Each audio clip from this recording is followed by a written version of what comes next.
on l'a dit lundi, qu'ils étaient à 15 kilomètres. Puis dans la journée, ils sont entrés dans le camp de la MINUSMA de Kidal. Et puis hier, ils ont investi la ville. Et ce qui est intéressant à savoir, et on a des images de ce mouvement qu'il y a eu, parce que l'avancée était sur la RN18, on voit sur la carte. Puis il y a un contournement de la vallée vers le camp de la MINUSMA, puis vers la ville. Et ce qui est intéressant, c'est que les mouvements rebelles qui étaient présents à Kidal n'ont pas combattu. Donc ils ont décidé de quitter la ville sans combat. C'est assez intéressant. Ils n'ont pas attendu l'arrivée des forces maliennes et de Wagner qu'on va voir en vidéo, mais ils ont décidé de quitter avant. Ils sont, d'après mes informations, à peu près 30 kilomètres de la ville à l'heure où on parle. Et là, on voit donc les éléments de Wagner et de l'armée malienne dans des blindés Typhoon et des blindés chinois. Là, sur moto, on voyait un combattant de Wagner. Et ce qui est intéressant là-dedans, c'est la première fois que Wagner accepte ou laisse les gens filmer. Donc là, on parle des gens, on l'a évoqué aussi lundi, les gens qui ont décidé de rester et qui n'ont pas fui devant l'armée malienne. Donc, la majorité, on va dire, des Touaregs et des Arabes ont décidé de fuir en cours de route, mais d'autres, Touaregs arabes et d'autres populations, comme les Songhai par exemple, ils ont décidé de rester. Parce que pour eux, l'armée malienne et Wagner ne constituent pas une menace comme pour les mouvements rebelles. Même si c'est une petite foule qui a accueilli l'armée à son arrivée à Kidal. Absolument, parce qu'il y a eu beaucoup de fuites en cours de route. Les gens ont eu peur, en fait.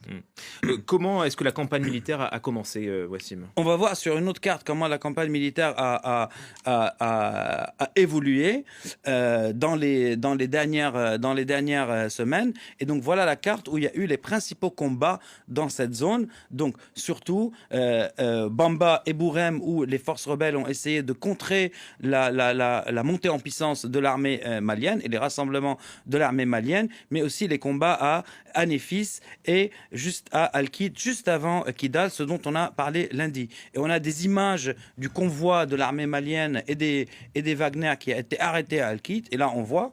Donc c'est filmé de loin, mais c'est les dernières images des dernières positions que les forces rebelles ont tenues avant l'arrivée en ville et vers le camp de la MINUSMA des forces maliennes et de Wagner. Donc ils avaient stoppé le convoi pendant plusieurs heures, donc tout le long du week-end à peu près. Donc ça, c'était samedi. Ces images étaient samedi. Et puis, on va regarder ce qu'ils ont subi, en tout cas les forces rebelles, parce que Anefis, qu'on a vu sur la carte, rendait possible les frappes de drones à Kidal. Et on va voir des images inédites, en tout cas, ou assez rares, disons, de frappes de drones Bayraktar turcs. Donc on va les voir. C'est pas dans la même zone, mais juste pour connaître une idée ce que ça signifie une frappe de drone face aux forces rebelles. Donc, et ça a changé la donne, ça. Ça a changé la donne parce que la puissance aérienne qui a ciblé les forces rebelles les a mis en situation très difficile. Et là, on voit les rebelles donc en train de regarder le ciel. Et tout de suite après, on va voir la frappe de drone. Et c'est le seul exemple, en tout cas, de frappe de drone de l'armée malienne filmée par les rebelles. Et donc là, la frappe va avoir lieu. Donc ils essayent de tirer. Mais bon, c'est très difficile, à contrer, sachant que les forces rebelles ont quand même descendu plusieurs aéronefs de l'armée malienne. Donc là, la frappe a lieu. Vous voyez, donc ce qui est le propre des drones, c'est qu'ils peuvent rester longtemps en vol. Il n'y a pas de pilote. Ils sont très manœuvrables. Donc, il n'y a pas de drones qui ont été descendus par les rebelles, mais des Su-25 ont été descendus, des Albatros ont été descendus, donc des avions de chasse en soutien au sol étaient descendus, des hélicos ont été descendus, que ce soit par les rebelles ou par Al-Qaïda, mais pas de drones. Et c'est le facteur déterminant et ce qui a poussé en tout cas l'armée à prendre Anefis. Qu'est-ce qui a été différent à Kidal et puis quelles conséquences politiques et militaires on peut tirer? Ce qui a été différent à Kidal, on va voir là, on voit les images de Bamba. Donc Bamba, c'est une base qui a été attaquée par les rebelles justement par rapport à ce qu'on a dit pour empêcher le regroupement de forces. Il y a aussi une attaque à Bourem pour empêcher un regroupement de forces à Bourem où il y avait aussi des recrues Touareg pro-Bamako qui allaient participer à la montée vers Kidal. Donc ce qui est intéressant, c'est que ce qu'on voit ici et ce qu'on peut constater en tout cas, c'est que ce soit les forces rebelles du HCUA ou du MNLA dans le CSP, elles travaillaient main dans la main, dans la région de Tombouctou, dans la région de Bamba, dans d'autres régions, sauf que là, c'est des images de l'attaque d'Acharan d'Al-Qaïda. Et Al-Qaïda aussi était dans la danse, mais chacun de son côté. Mais tout cet effort militaire, chacun de son côté, empêchait l'armée malienne d'avancer. Ce qui est intéressant à Kidal, c'est qu'on a vu qu'Al-Qaïda a arrêté ses opérations dans la région de Kidal depuis la mi-octobre. Et que même au sein des forces rebelles, donc du CSP, le HCUA qui était à Kidal a décidé de partir, alors que le MNLA continue le combat.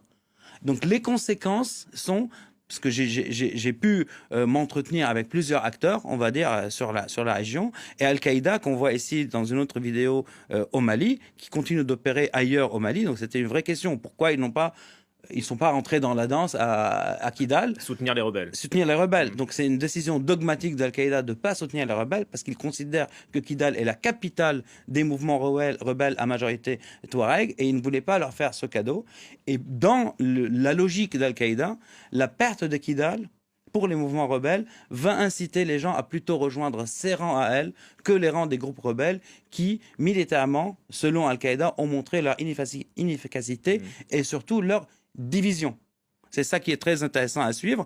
Et d'ailleurs, dans les conséquences qu'on voit sur le terrain, on voit sur ces vidéos, ce sont les images de déplacés qu'on a pu avoir, donc filmées par Souleymane Ag Anara. C'était avant-hier, donc les déplacés à la frontière avec l'Algérie. Donc la situation humanitaire est très difficile. Et ce genre de situation pousse les gens aussi à prendre les armes. Donc certes, Bamako a pris Kidal, c'est un gain symbolique, c'est un gain politique. Pour la junte. Pour la junte, exactement. Mais la situation militaire n'est pas du tout stabilisée.